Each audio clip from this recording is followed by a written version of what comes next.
Thank you, Destiny. Now to the latest out of Kerr County, where the Hill Country flooding disaster has reached a new stage. Tonight, the death toll from Kerr County alone stands at 107, with 3 people still unaccounted for.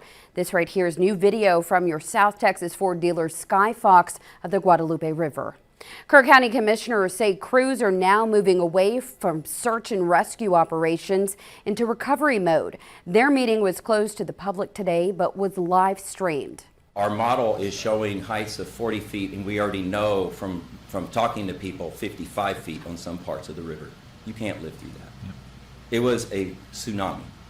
It was an inland tsunami, and it ripped everything up. That's the county's floodplain manager, Charlie Hastings. He says the flood came in like a giant hurricane and just sat over the South Fork of the Guadalupe River drainage basin. County commissioners did not want to talk about why their emergency alert system was not activated sooner, but did say DPS and Texas Rangers dramatically lowered the number of missing people to 3.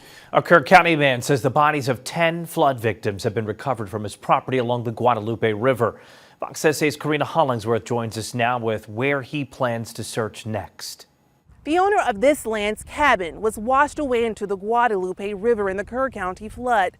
But he's not focusing on rebuilding. Instead, he's focusing on closure after 10 bodies were found on its 2-mile stretch of land.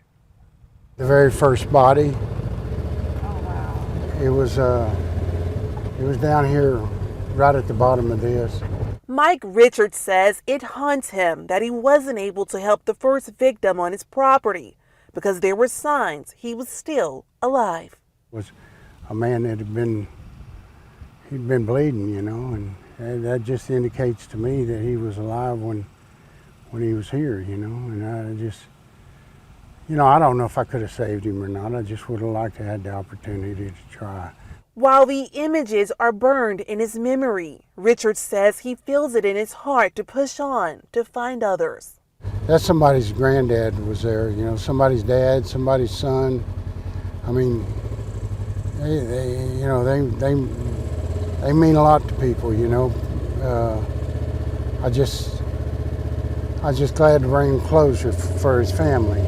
With the help of more than 200 volunteers, Richards was able to search almost every corner of his land. One was found in a tree, and the rest of them were found by the river. But there is one corner he says still needs to be searched. One spot just right over there, and it's probably not, you know, maybe 50 by maybe 100 feet that's still concerning to me.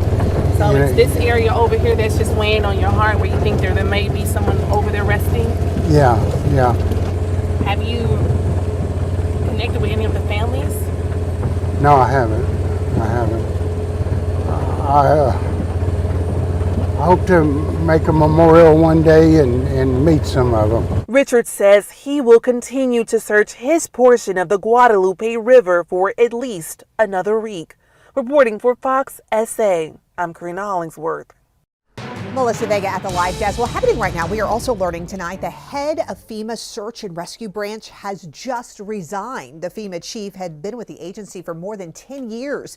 FEMA has been under fire since the Hill Country flooding disaster. According to sources, Chief Ken Pogrek told FEMA colleagues that the delayed response was the tipping point that led to him putting in his resignation. It took more than 72 hours for Homeland Security Secretary Kristi Noem to authorize the deployment of FEMA's Search and Rescue Network, while the now former FEMA chief's resignation letter didn't mention the flooding in the Hill Country. It did say that he was returning to the Philadelphia Fire Department.